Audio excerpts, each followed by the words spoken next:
So, welcome to Lecture 2 of Part 2, Josephus, Historian and Bible Commentator, by Rabbi Lawrence Troster.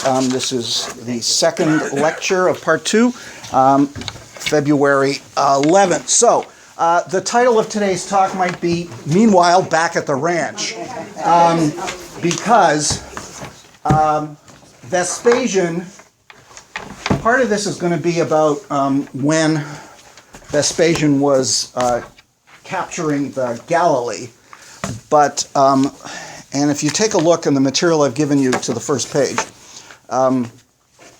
you'll see that the first events are the zealots take control of the temple. Now, what this means is that the provisional government, which is headed by former high priest Ananias, is been the one that has directed the war. They were the ones who appointed Josephus, and they have been making preparations, and they were a moderate group who were trying to sort of keep things as much under control as possible, and certainly probably would have be willing to do some kind of negotiation. What happens is that as the Galilee is falling under Vespasian's huge army, people are coming into Jerusalem. We would say refugees, but also people that Josephus calls zealots. Now, other places he calls them, brigands. But the fact is, these are people from outside Jerusalem. I'm sure there are refugees from the people from the Galilee who escaped. And they are a more radical faction. That's why they're called the Zealots. And they could take control of the temple. And if you want to take a look on page 2, just so you get a sense of what Jerusalem looked like then.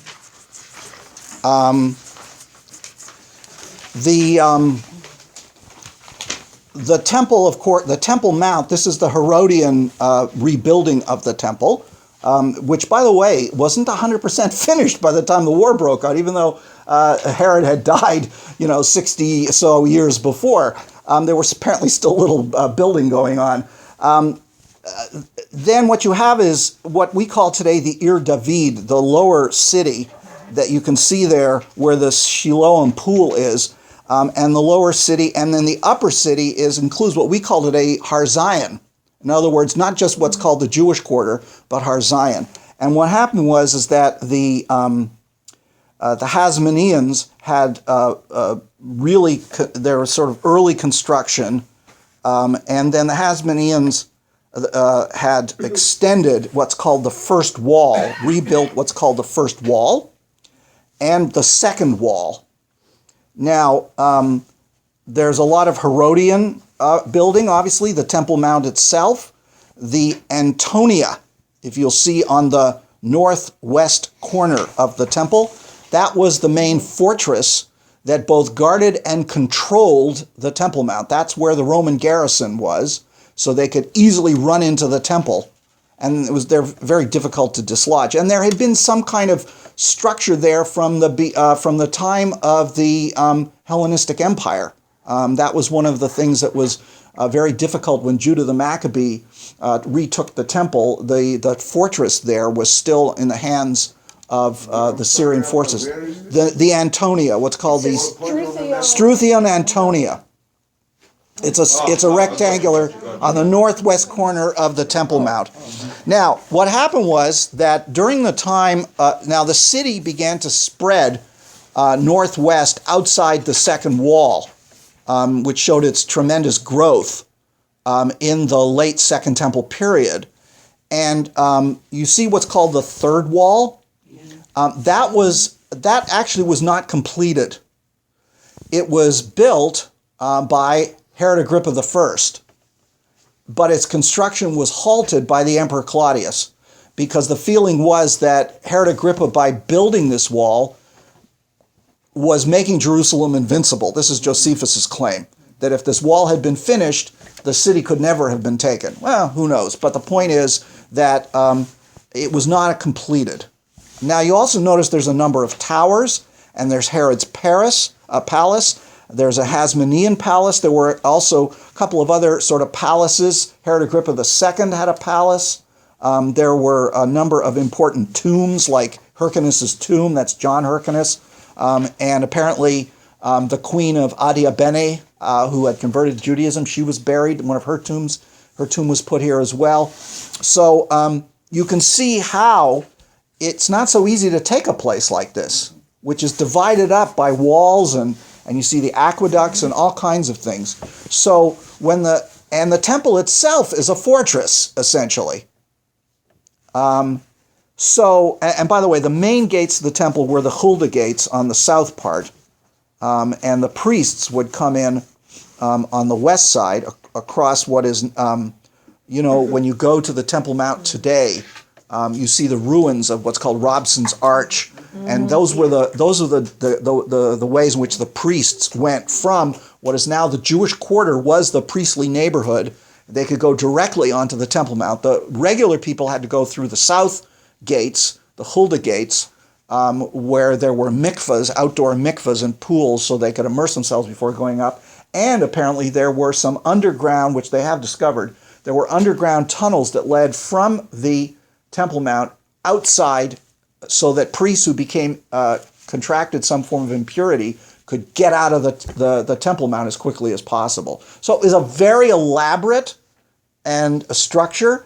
And when the Zealots took the Temple Mount, it was very hard to dislodge anybody there. So going back to the chronology, one of the commanders of the north, Simon of Giora, goes to Masada, where the Sicarii are. And so essentially, the city is now divided. And here, if you take a look on page 3, and I'm going to bring this up so you can see it, the moderates control most of the city. The zealots are led by a guy named Eleazar, son of Simon, who was apparently a former treasurer of the temple. And so in the fall of 66-67, that's the situation inside the city. All right? Now, yes, Jackie. Yeah, it just says here, this is an attack that confines of the zealots to the inner temple. Yeah. So there were just... Right on the... And the moderates were around, they also had part of the temple. Yeah, exactly. They had the temple structure itself, which was also surrounded by another wall, and I should have given you a picture of the reconstructed temple. I'll put that in the slides. You can see from the other side. Yeah, but we actually, there's one from the Encyclopedia Judaica that I have a copy of that actually shows you the whole structure of what it looked like, so you can actually see what that is. All right, and so the outer court is controlled by the moderates, and that takes us through to the end of sort of the winter of 66. Now, going back to page 1, you see that the citizens hear about Josephus' capture, and they are extremely angry because they thought he... Sorry, where are you? On page 1, August 67. By August 67, of course, by that point, most of the Galilee has been taken, and Jotapata has fallen, and Josephus has been captured. And so what happens is that the factionalism continues to grow throughout the fall and winter of 67. And what you have are a series of, local bands, people taking personal vendettas, and so on and so forth. In November, this is when John of Giscala arrives. And John of Giscala was the person who was opposed to Josephus becoming commander in the Galilee. And he flees Giscala after it's surrounded by Titus, and he uses a ruse. And so he arrives in Jerusalem with a certain number of his followers. Some of the refugees are killed, and he sort of tells people, well, don't worry, we can still win. So now, if you go to page 3, we're now in the winter of 67 and going into January 68. And what you have at this point is more and more people who are, again, you have to understand, a lot of these rebels are rural people. They're people from the countryside, and they are now converging on Jerusalem and swelling the forces that are already there. And Josephus claims that, this was a stupid thing because it meant that, it was overcrowding the city, to eating up their resources. And what happens is that in that winter, the zealots make their move to take over. And if you'll see on the charts, they start arresting relatives of King Herod Agrippa II, that's who's referred to here, claiming that they were, talking to the Romans. And of course, this, many of the ones who had opposed the war had fled the city, but evidently there were still people in the city who were relatives of Herod Agrippa who opposed the war, who didn't leave, including this guy Antipas. All right? And so he was one of the public treasurers of the temple, and so he was a rival for control of public funds, and there's also several other people who were arrested as well. And what happens is that the zealots sentence them to death and kill them along with a number of other people. The third thing that happens, which is critical, because again, the zealots are in control of the temple itself. They annul the succession of the high priesthood by the families that had been appointed by the Herodian family and the Romans, and replace them with the priestly Anakim tribe, which is a lower level priestly tribe. In other words, there are tribes of priests. This is enumerated in the books of Chronicles. And the high priest was only appointed from a certain tribe. So they annulled that, and they created a kind of casting of lots to find the high priest. And they picked this guy who doesn't know an alphabet, basically.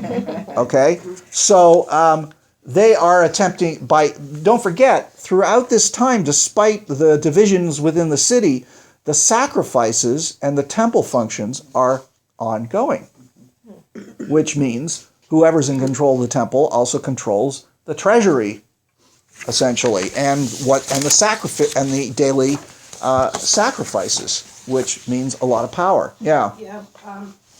If the zealots are in the inner temple and the moderates are in the outer temple, weren't the zealots kind of blockaded in there? Well, that's an interesting question, and I'm not sure the answer to that, but because you're right, they must have been getting food in there and stuff. And also, they've got sacrifices. They've got to get the sacrifices. Well, yeah. So that's the point. In other words, I assume nobody wants to stop the sacrifices. That would be terrible, right? And the sacrifices, in fact, continue until a certain point in the siege of Jerusalem later on, where they just can't do it anymore. But so the temple is functioning. And so there's coming and going. There must be coming and going in and out of it all the time, right?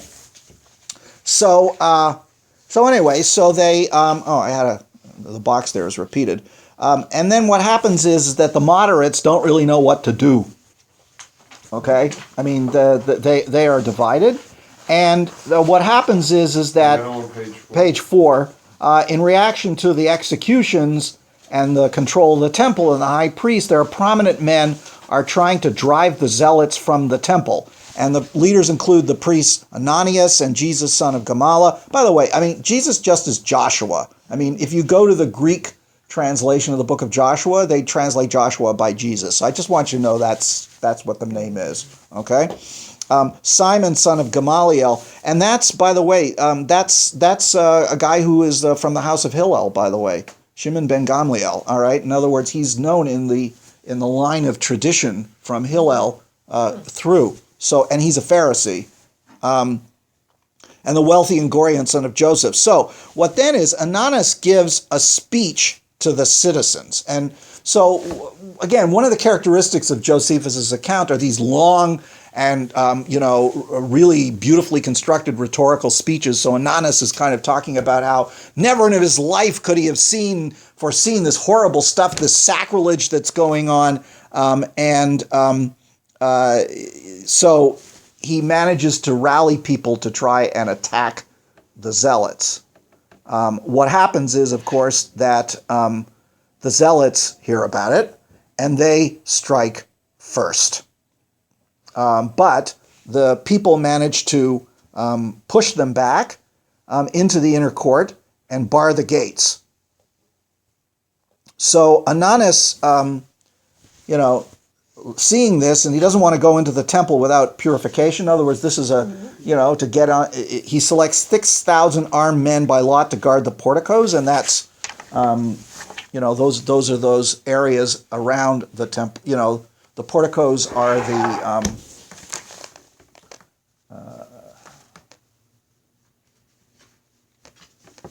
this area here, right? Now, Ananus would be from another tribe of priests. Yeah, but he was from one of the he was one of the high priestly tribes. Yeah, Robert, you had a question.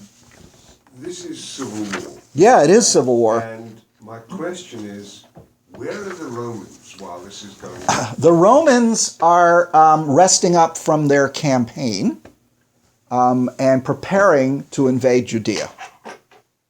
Okay? So and they're not even in Caesarea anymore. No, they are in Caesarea. That's where they go. In other words, they go back, they put their garrisons in the Galilee, and then they go back to Caesarea.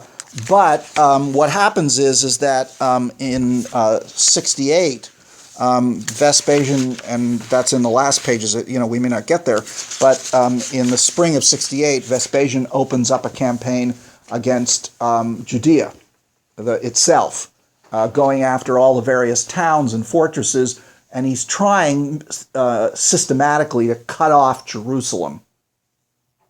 All right, to make sure there's no escape, they can't get anybody to come in. So that's kind of we're going to push. That's why this is back at the ranch. Okay, we're going to put that aside for the moment. But the point is, what you've got here is a real civil war going on, and what happens is that John of Giscala basically, pretends to assist Ananus, but then he goes to the temple and tells the zealots that Ananus has invited Vespasian to come, and he's planning an attack. So here, if you go to page 5, this is where we're going to start reading what's going on. The Idumeans arrive. And this is quite interesting to look at. So let's take a look on this is all happening in book 4 of the wars. So let's look at book 4. Chapter 4,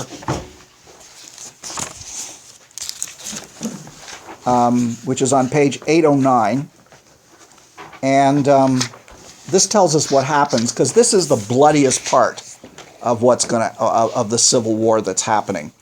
So we're on page 809. It's chapter 4, book 4, chapter 4, paragraph 1, line 224. So again, 809, page 809. Okay, Suzanne, you want to start reading? Now by this crafty speech, John made the zealots afraid.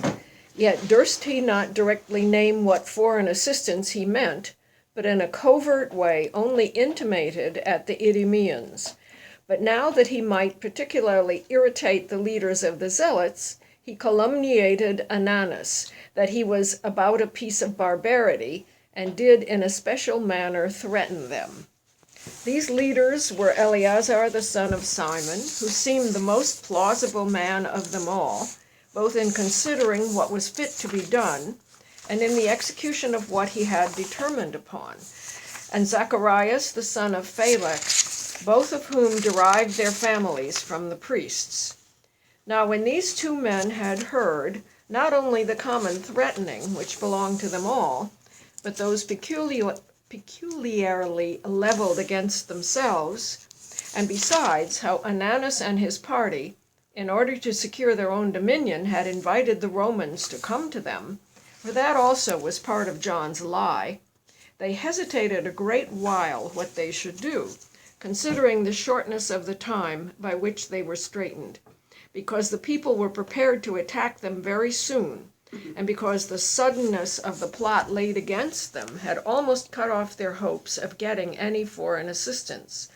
For they might be under the height of their afflictions before any of their confederates could be informed of This it. is the zealots, okay?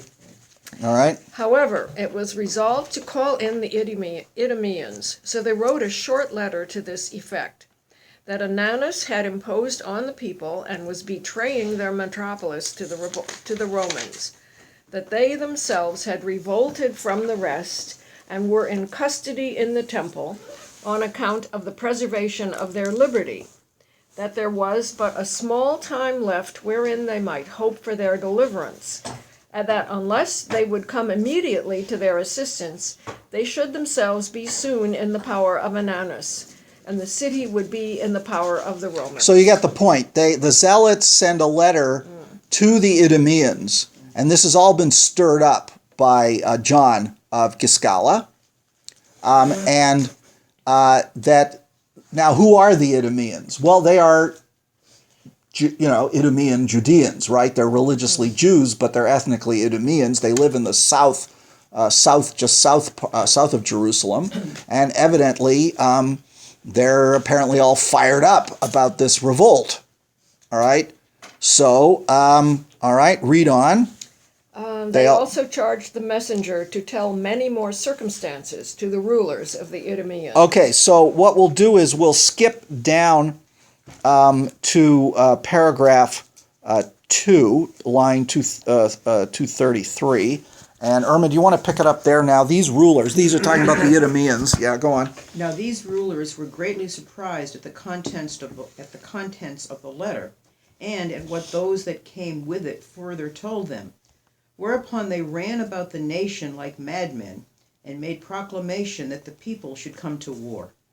So a multitude was suddenly got together, sooner indeed than the time appointed in the proclamation, and everybody caught up their arms in order to maintain the liberty of their metropolis. And 20,000 of them were put into battle array, and came to Jerusalem, under 4 commanders, John and Jacob the son of Soses. Besides these were Simon the son of Cathlus, and Phineas the son of Closophus. So 20,000 Idumeans show up. That's a lot. Of people. Okay. All right. Paragraph 3, go on. Now this exit of the messengers was not known either to Ananus or to the guards, but the approach of the Idumeans was known to him. For as he knew of it before they came, he ordered the gates to be shut against them, and that the walls should be guarded. Yet did not he by any means think of fighting against them, but before they came to blows, to try what persuasions would do. Accordingly, Jesus, the eldest of the high priests, next to Ananus, stood upon the tower that was over against them, and said thus. Okay, and then what you have is this long speech, right, where they try to convince the Idumeans that they've been mistaken, and that they are they're allying themselves with terrible people, with brigands and robbers and all this kind of stuff. So that's really what goes on all this long way until paragraph 4. All right, and so pick it up at paragraph 4, line 270. Because we don't have to, go through the whole speech, but the point is again, it's one of these, great rhetorical speeches that Josephus must have reconstructed because he wasn't there. He must have heard about it afterwards from survivors or something like that. And go on. So pick it up at number 4. Thus spoke Jesus. Yet did not the multitude of the Idumeans give any attention to what he said, but were in a rage because they did not meet with a ready entrance into the city. So they're not convinced, and they're really angry that they're not being let into the city. Go on. The generals also had indignation at the offer of laying down their arms, and looked upon it as equal to a captivity to throw them away at any man's injunction whomsoever. But Simon, the son of Cathlus, one of their commanders, with much ado, quieted the tumult of his own men, and stood so that the high priests might hear him. Okay, and then he gives a speech, replying to them, in effect saying, you're treating us terribly, and we don't agree with you, essentially, and you should have let us in, right? If you look at the end of the speech, he says, "Here we will abide before line 282. Here we will abide before the walls in our armor till either the Romans grow weary in waiting for you, or you become friends to liberty and repent of what you've done against it. So they're really upset. All right. So Cal, is your voice okay this week? Yes. Okay, Pat, you want to pass this down so we can. So number 5, line 283. This is on page 812. And now did the Idumeans make an acclamation to what Simon had said, but Jesus went away sorrowful, as seeing that the Idumeans were against all moderate counsels, and that the city was besieged on both sides. Nor indeed were the minds of the Idumeans at rest, for they were in a rage at the injury that had been offered them by their own exclusion out of the city. And when they thought the zealots had been strong, but saw nothing of theirs to support them, they were in doubt about the matter, and many of them repented that they had come thither.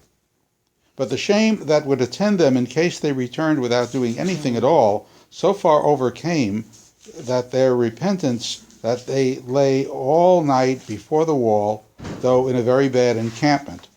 For there broke out a prodigious storm in the night, with the utmost violence, and very strong winds, and with the largest showers of rain, with continual lightnings, terrible thunderings, and amazing concussions, and bellowings of the earth, that was in an earthquake.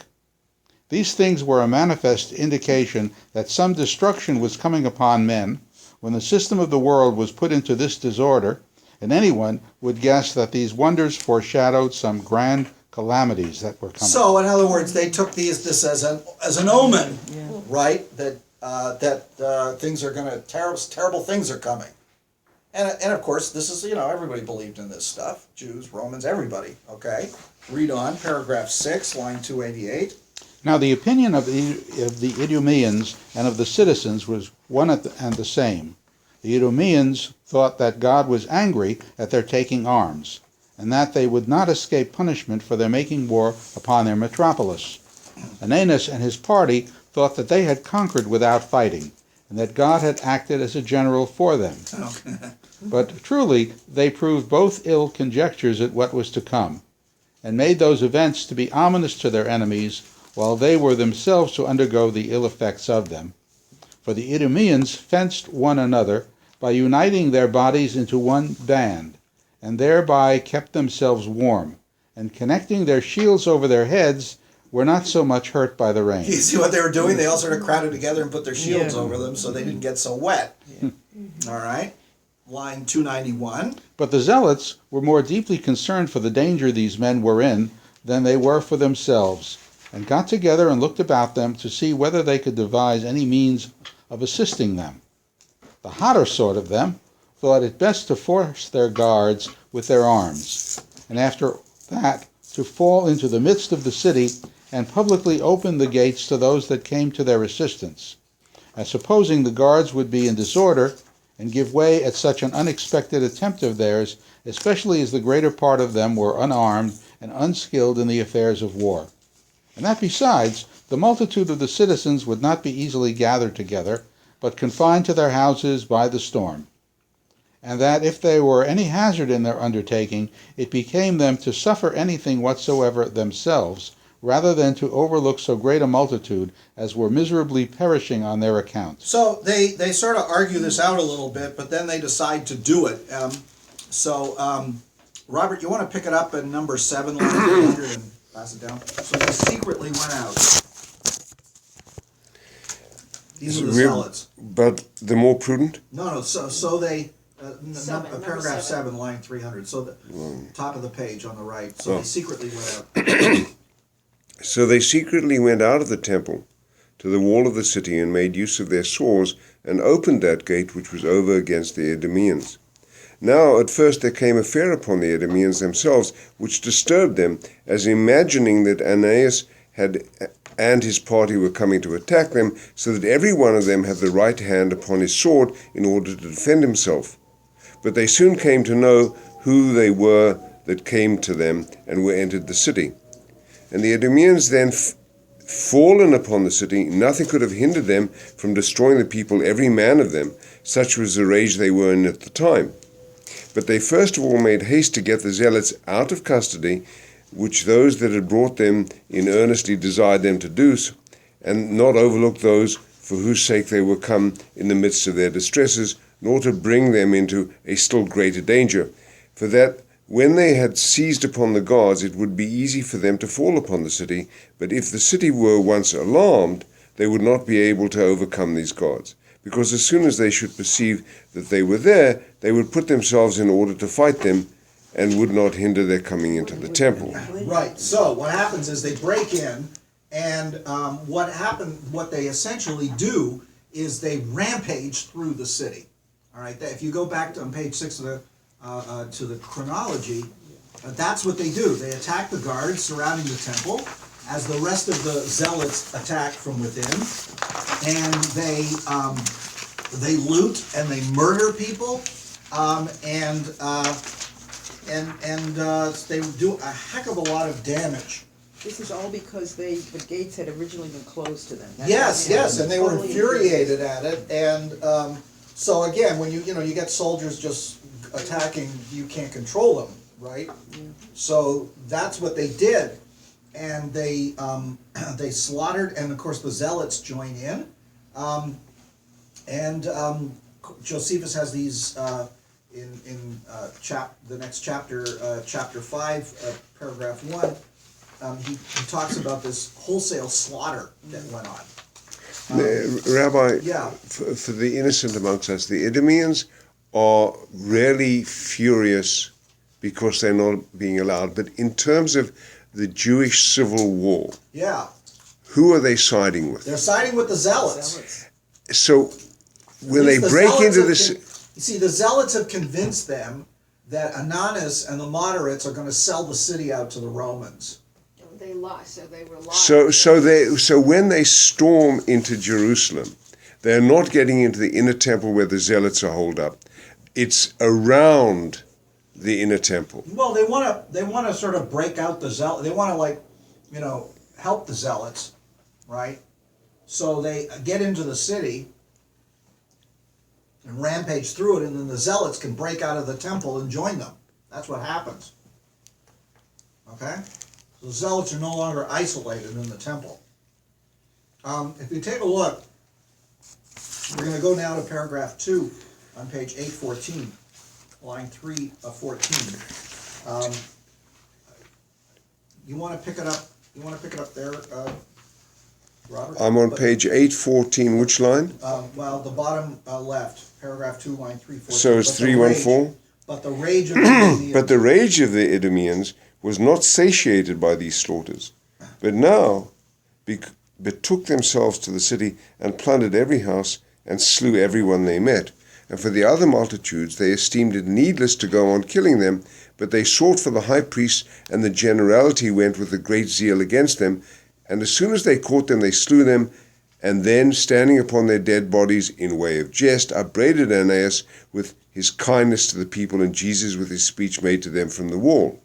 Nay, they proceeded to that degree of impiety as to cast away their dead bodies without burial, although the Jews used to take so much care of the burial of men that they took down those that were condemned and crucified and buried them before the going down of the sun. So the Jewish custom of immediate burial was violated, and they murdered Ananus and Jesus.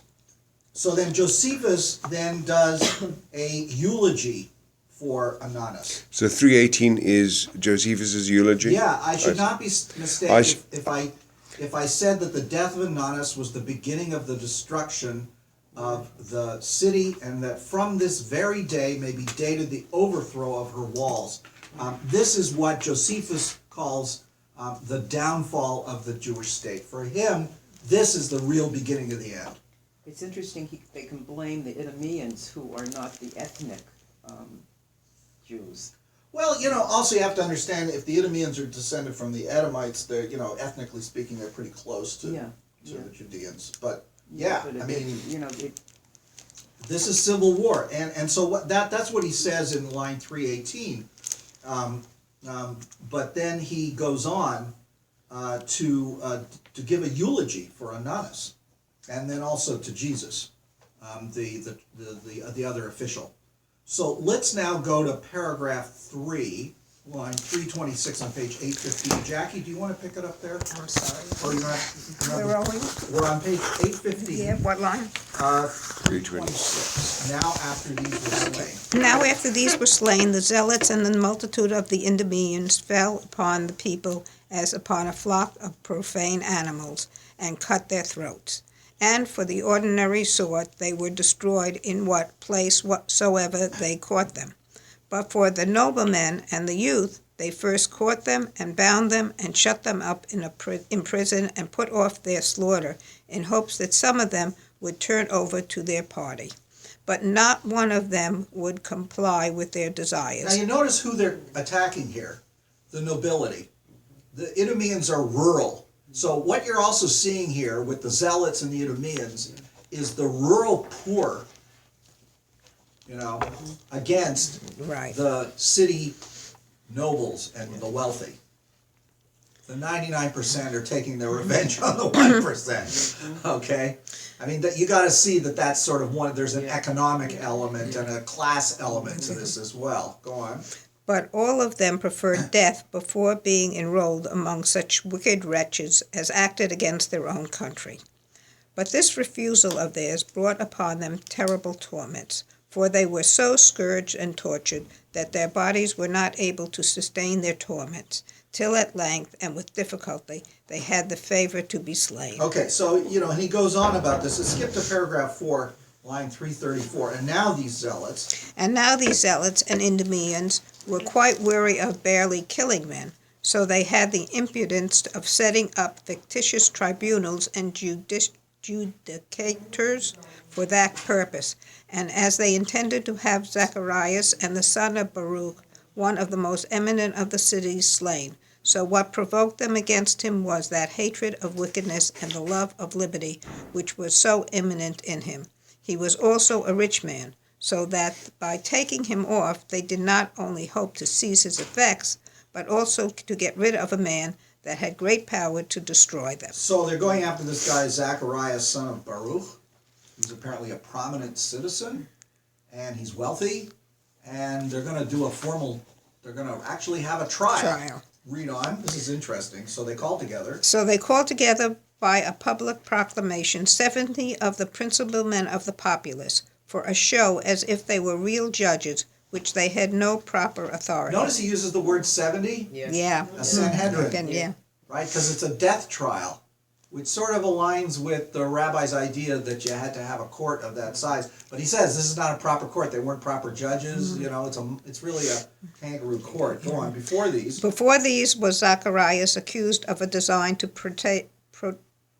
betray their polity to the Romans, and having traitorously sent to Vespasian for that purpose. Now there appeared no proof or sign of what he was accused, but they affirmed themselves that they were well persuaded that so it was, and desired that such affirmation might be taken for sufficient evidence. All right, and so then, he talks about the trial. Zacharias gives a speech, and if you turn over the page, they talk about how they slaughtered him, and the whole trial was a complete farce. Let's skip to paragraph 5, line 345 on page 816.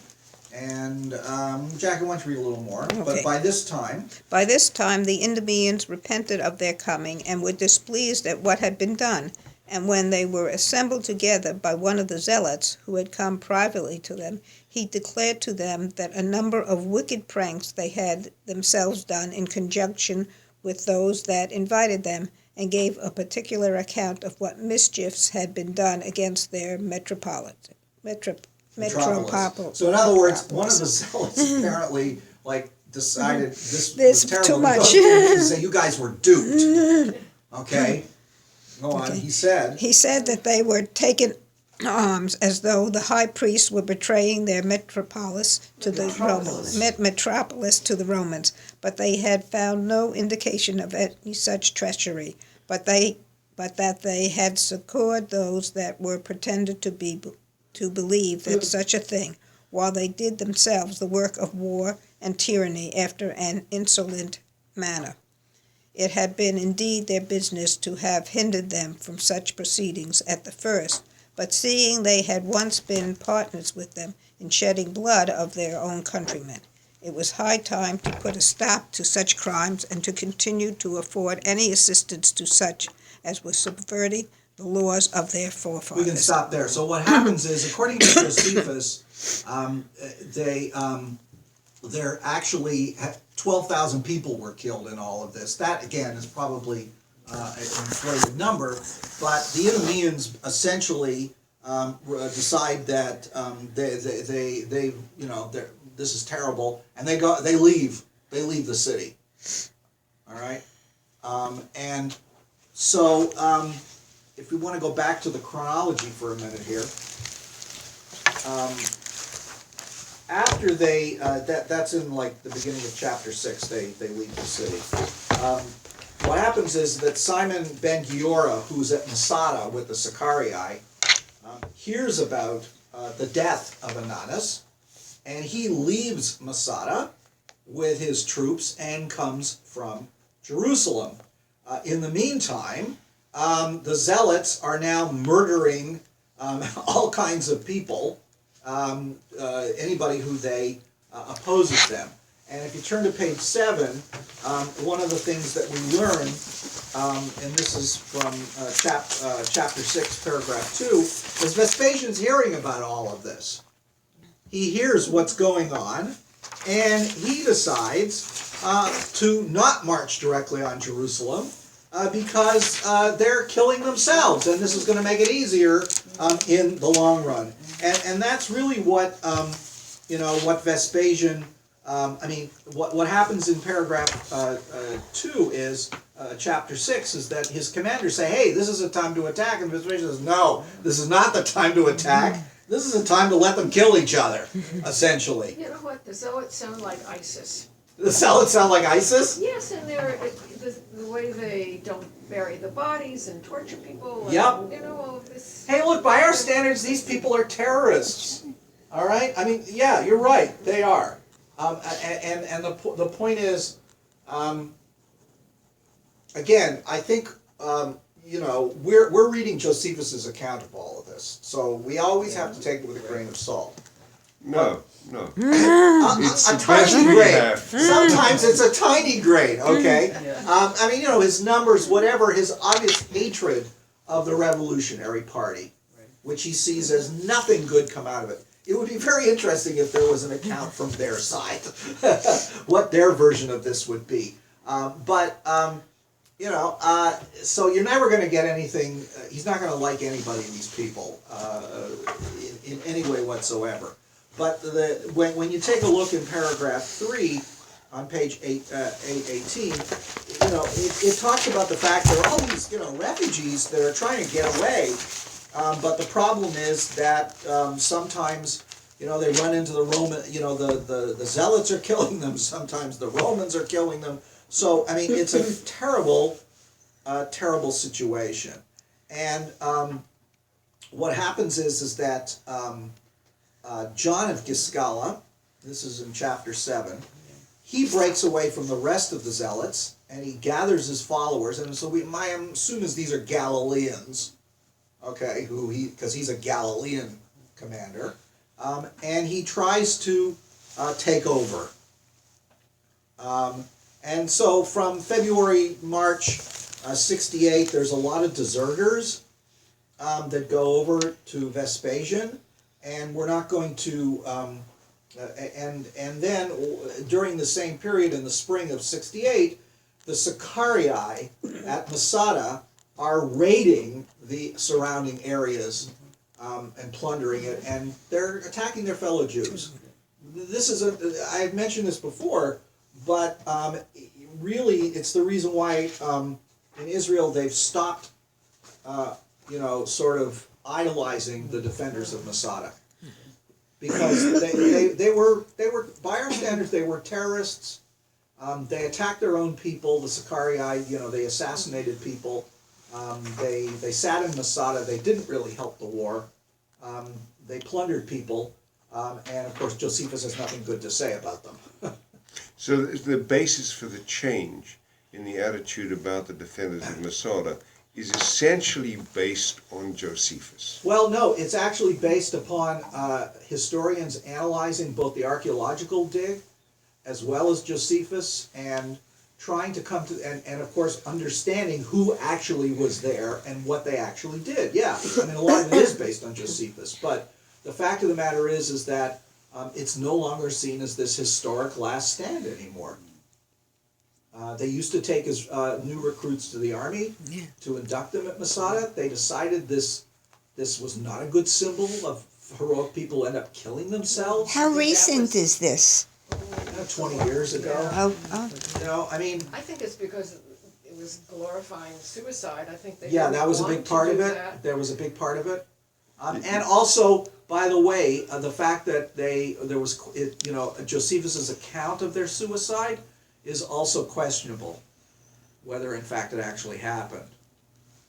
So You know, Rabbi, you said about 20 years ago, and I had I heard maybe that. even longer than that. I had heard that, but I can tell you when I was at Masada, they did have the recruits up at the top. When was that? It was round about 2002.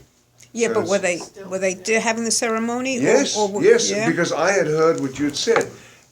And I was very surprised by the fact that they were up there taking Yeah, I thought they their did it oath. earlier than that. Anyway, who knows? Maybe they started doing it again. Okay, so now we're going to go back to Vespasian. And here is the full color map of his campaign. Well, just before we get back to him, Yeah. let me try and understand what was going on. It sounds like total mayhem amongst the Jews. Well, it's a power grab between various of the revolutionary leaders. So by the end of by the time by the spring of '68, okay, the moderates are gone. They've been murdered or probably left. Ananus is dead. Anybody who was part of the moderate party, the provisional government is gone. And what you have is you have various of the zealot factions now, the Galileans and so on, are now in control. As you will see later on when we go back to it, because the Civil War is not over, we're just flipping over to Vespasian at the moment. You find the various factions are controlling different parts of the city, and they start attacking each other. So the Civil War is not over yet. It only ends, and it doesn't even quite end at that point, when the Romans finally start besieging the city. So what you have are the various, all right, so you know, the first, And Josephus has been captured, and he's now in Vespasian's camp. Yes, he's being, and he's just watching. He's observing and hearing about stuff, right? Again, all his accounts of what happened inside Jerusalem for the Civil War must have been stuff that he heard from people who were there or accounts afterwards. All right, so in the leaders of the rebellion by the spring of '68, Ananus is dead, and the Idumeans are gone for the moment. And what you have are these John of Giscala and Simon ben Giora and Eleazar are really, these three factional leaders who are vying for control. And of course, they're in the process of murdering anybody else they find who they feel are, against them. So we're now going to go back, we're going to go to Vespasian, and here is his campaign in the spring of '68. He is going to, again, he's conquered the Galilee. Now he wants to take over all the other towns and fortresses in Judea of any significance, especially ones that would be able to supply Jerusalem. He wants to cut off all approaches to Jerusalem. So this is his campaign that goes from '68 to '69. All right, and I mean a part of it, starts late in '67 as well. But typically, he's in camp over the winter. Right, he's not going to really do much in the winter, and so he is in March of '68. He's going to break camp, and he begins to enter various others, of the areas of like Gadara and then he, again, there's all these fugitives. He sends one of his main commanders to go to Jericho. And you can see in the chart what happens. There's, he takes these villages, there's slaughter. And Josephus talking about, 15,000 people slaughtered. Again, that's got to be inflated. He's going down the area around the Dead Sea.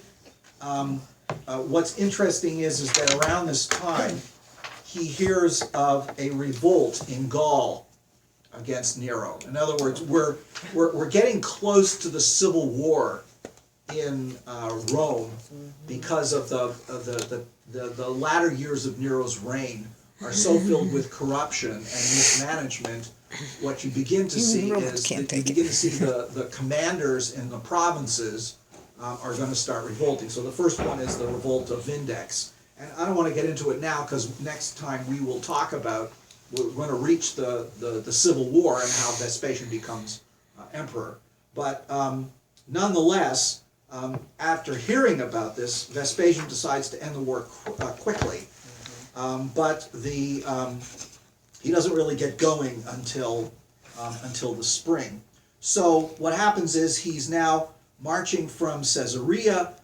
He is taking a whole variety of towns all around Jerusalem, and he goes through Samaria. If you just follow it down, you'll see how he's methodically going through all of the major towns and capturing them, and basically by June of 68, Jerusalem has been completely isolated. So let's read a little bit of these accounts, and we'll go to chapter 8 on page 821. Because I think this is interesting. He hears about this revolt in Gaul. So, Phyllis, do you want to pick it up? Chapter 8. We're on chapter 8, paragraph 1, line 440. In the meantime, an account came that there were commotions in Gaul, and that Vindex, together with the men of power in that country, had revolted from Nero, which affair is more accurately described elsewhere.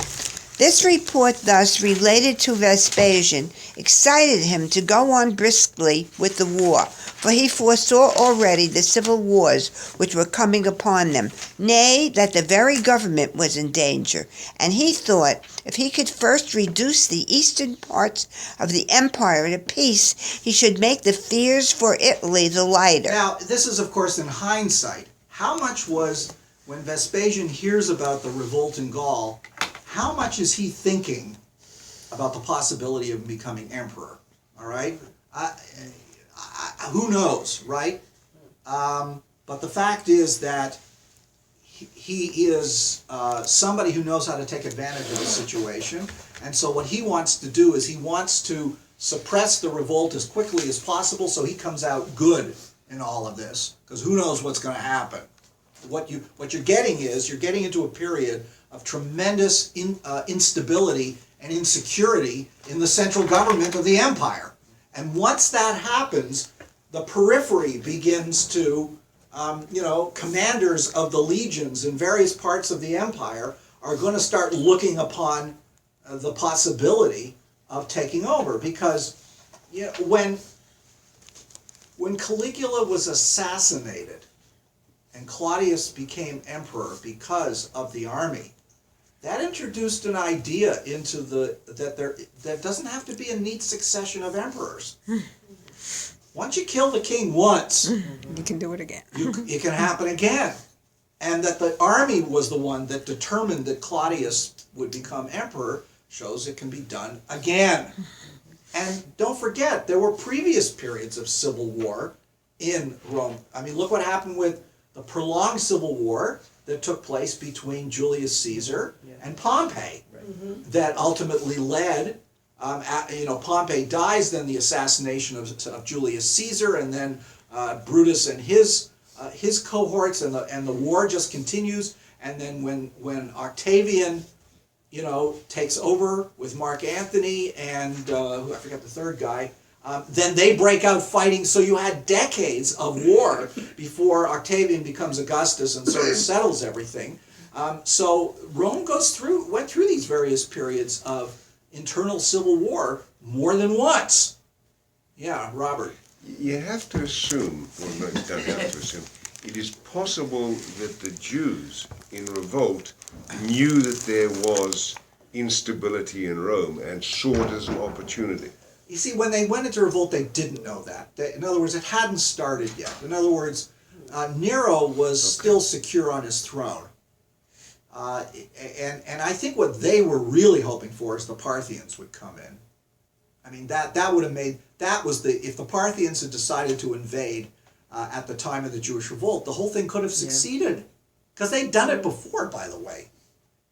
Who are the Parthians? The Parthians are the Persians, what is now the Persian Empire to the east, and they are the only force that can really oppose the Romans. And the Parthians and the Romans had been at war for a long time and would continue all the way up to the, not the Parthian Empire then becomes the Sassanids, but the point is, from, you've got several hundred years where there's almost constant war going on in the eastern boundary, and the Parthians are the only group, the only nation that could truly oppose the Romans. This might sound totally far-fetched, yeah, but is there any way that you can imagine that the instability in Gaul and in Rome was consequent or in any way related to what was going on in Judea? Absolutely not. It was complete. I mean, what happened is that what was going on in Judea was seen as a local revolt.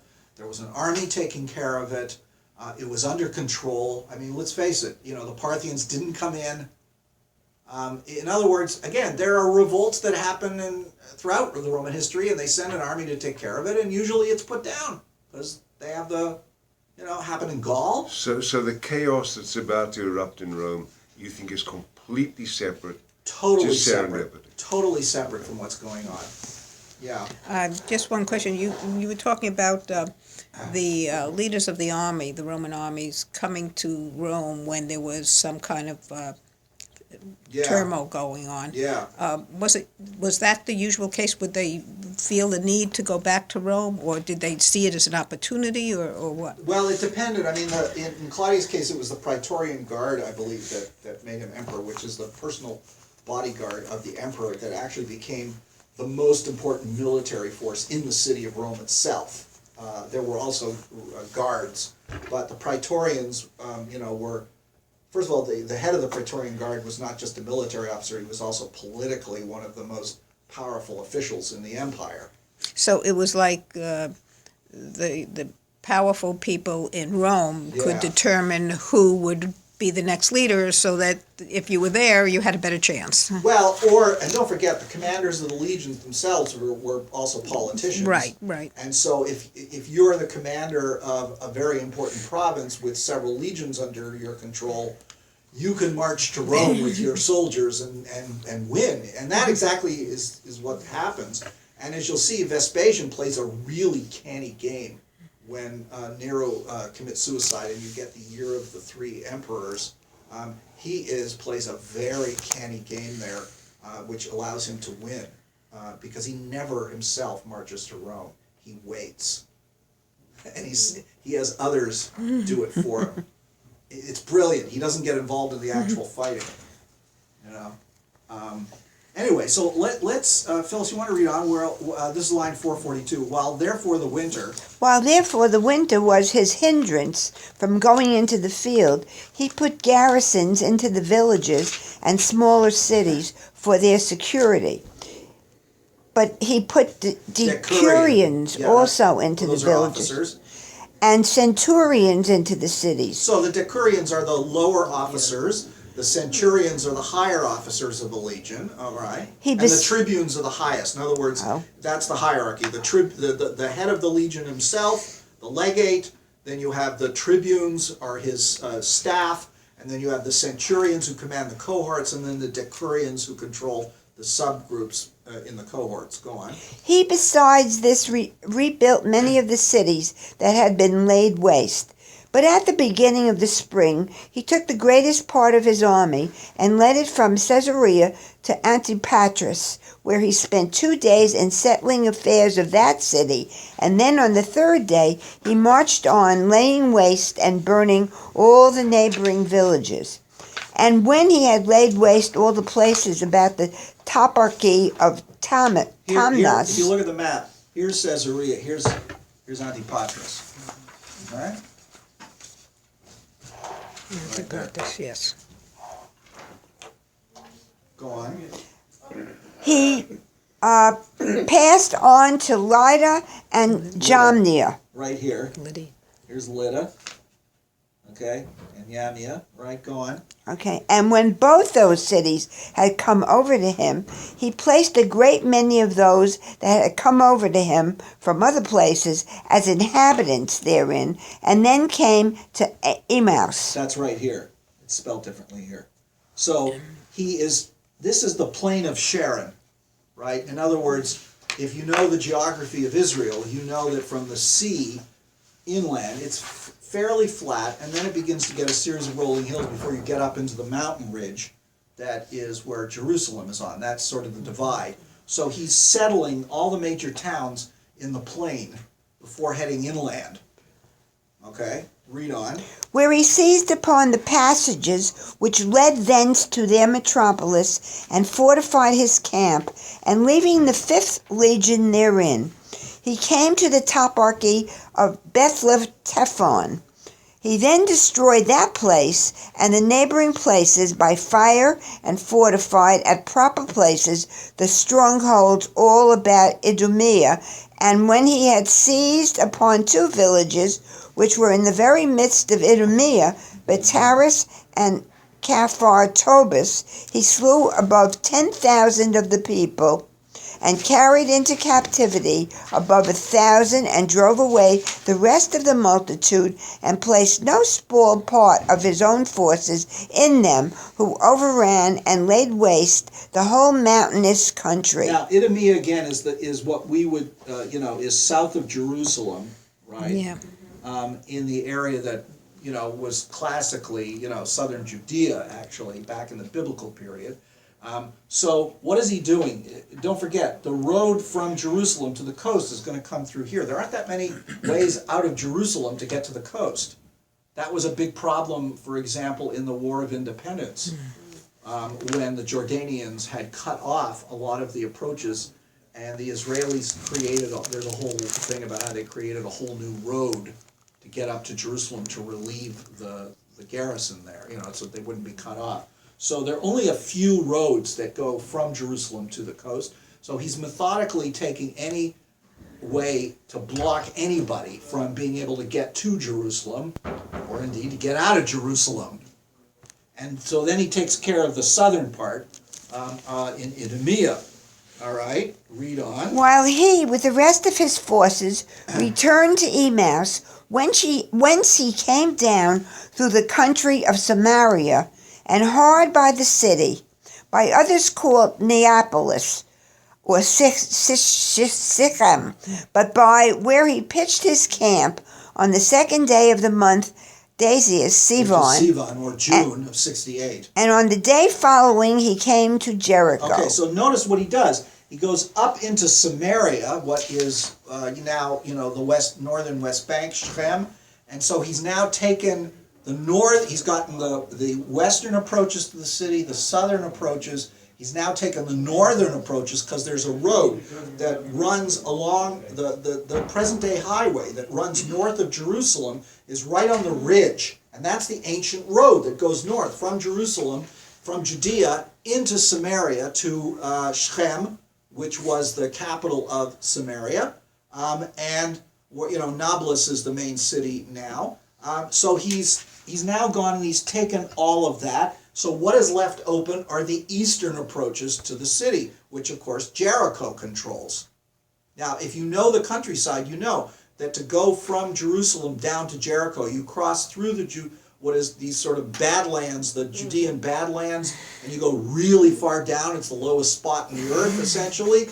And you end up in this very, desert-like plain where the Jordan River is, but Jericho, of course, has a major oasis there, a spring, which is why it exists where it does. But it's one of the major areas where you can cross the Jordan into the eastern plain, because then it goes up and there's a plateau. That's where the modern Jordanian, Amman is on that plateau. Okay? So read on. On which day Trajan, one of his commanders... That's the father of the guy who eventually becomes the Emperor Trajan. Okay. Joined him with the forces he brought out of Perea, all the places beyond Jordan being subdued already. So he had already subdued the eastern side, and Trajan was the commander that sort of was garrisoning and part of that. I have a question. Yeah, sure. Were all of these supported by Rome? Where did the money come from to support the troops? Were there individual, the leaders? No, it was a taxation system. Just taxation. Taxation system and plunder. In other words, one of the ways in which you finance your empire is by plunder. By it, how do you do that? Well, whenever there's a revolt or there's a war, you not only plunder the material goods that you find, you can exact tribute, saying you revolted, you've got to give us all this money every year, right? Mm-hmm. As a punishment. But that's why they took slaves. They sold the slaves. They were most of the way in which slaves were created in the Roman Empire was because of war. They were captives of war and rebellion, and they were sold. And the money, because they were valuable, that whoever owned the slave, the commander, got the money for it, or the state, right? That's how it all got.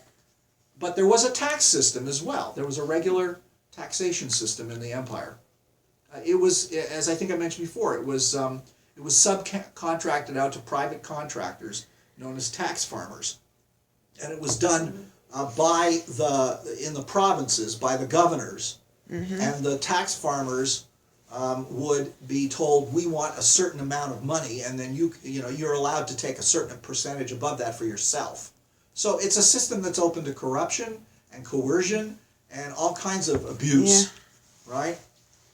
All right. So then in paragraph 2, you get what happens is that a lot of people apparently kind of got out of Jericho, and he does an interesting, what follows is he does a whole geographical description of the area, which again, these are his little asides that he does, which is very typical for these kinds of things. So he describes the whole area, he describes the way in which the Jordan River flows, the Sea of Galilee, and what we call the Dead Sea, but he calls the asphaltitis.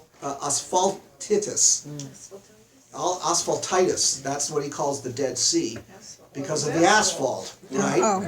Okay, and he talks about how it's burnt up, and then in paragraph 3, he mentions how there is there's a oasis there, there's a spring there, and then of course he talks about, goes back and says this is where Joshua first did it, and he talks about Elijah and Elisha, and how there was this fountain. I mean, he retells the biblical story here, and he talks about that it produces honey. He's doing this whole thing, right? But this is very typical. I mean, it goes back to Herodotus. So when you're reading histories, you're also reading geography, and That's right. Well, exactly, and it's also very interesting because you learn about the way the countryside was viewed at that time and understood it. So then in paragraph 4, he then describes this is on page 823, he describes the Dead Sea. And look at line 477. This is paragraph 4, 477. Phyllis, you want to read that? Accordingly, Accordingly, when Vespasian went to see it, he commanded that some who could not swim should have their hands tied behind them and be thrown into the deep, when it so happened that they all swam as if a wind had forced them upwards. in other words, he heard about the Dead Sea, so he took a few captives, tied them up, and threw them in the lake to see what would happen, and they floated to the surface. Okay, I guess if you're the Roman commander, you could do this sort of thing. And he talks about how the light changes it, and so on and so forth, and he talks about all the bitumen. And he then, if you go to line 43, he talks about Sodom. All right, and he mentions it's that this is Sodom. Okay, so let's go to chapter 9 now, paragraph 1, line 486. And Ellie, do you want to pick it up there? And now Vespasian had fortified. Excuse me, you want to move the recorder up closer to Ellie, please? And now Vespasian had fortified all the places around about Jerusalem, and erected citadels at Jericho and Adida, and placed garrisons in them both, partly out of his own Romans, partly out of the body of his auxiliaries. Notice, his own Romans means the legionnaires, and auxiliaries mean the second-level troops, often taken from local inhabitants. Go on. He also sent Lucas and Annius to Gerasa, and delivered to him a body of horsemen and a considerable number of footmen. So when he had taken the city, which he did at the first onset, he slew 1,000 of those young men who had not prevented him by flying away, but he took their families captive and permitted his soldiers to plunder them of their effects, after which he set fire to their houses and went away to the adjoining villages, while the men of power fled away, and the weaker part were destroyed, and what was remaining was all burnt down. And now the war having gone through all the mountainous country and all the plain country also, those that were at Jerusalem were deprived of the liberty of going out of the city, for as such had a mind to desert, they were watched by the zealots, and as to such as were not yet on the side of the Romans, their army kept them in by encompassing the city round about on all sides. All right, so here we are. It's June of 68, and at this point, everything has been captured. All that remains is Jerusalem itself. And this is the point where we have another hiatus, which I don't want to deal with today. We'll deal with next week. But let's skip. So I want you to skip the next paragraph, which begins to talk about the death of Nero and the beginning of the revolt. We'll deal with that in detail next time, because again, we're going to have a hiatus. That is, the war will not get resumed now until the spring of 69. But let's look at paragraph 3, line 503 on page 825, where it talks about the coming of Simon ben Giora to become one of the leaders of the revolutionaries. So, Ellie, do you want to read a little more then? And now there arose another war at Jerusalem. It was a son of Giora, one Simon by birth of Jezrasa, a young man not so cunning indeed as John of Giscala, who had already seized upon the city, but superior in strength of body and courage, on which account, when he had been driven away from that toparchy, he had once had by Annas, the high priest, he came to those robbers who had seized upon Masada. Those are the Sicarii. Go on. At first they suspected him and only permitted him to come with the women he brought with him into the lower part of the fortress, where they dwelt in the upper part of it, while they dwelt in the upper part of it themselves. Now, if you remember Masada, there's the top, but then there's a series of lower steps towards the front. It's a mesa, right? Yeah. And so there's sort of a couple of lower palaces. It's very, obviously, incredibly constructed. So the Sicarii don't trust him at first. So they're allowed for him to go to the lower part, but not the main part up above. All right, Paul, do you want to pick it up from there? However, his manner. Line 506. However, his manner so well agreed with theirs, and he seemed so trusty a man that he went out with them and ravaged and destroyed the country with them about Masada. Yet, when he pursued them, Persuaded them.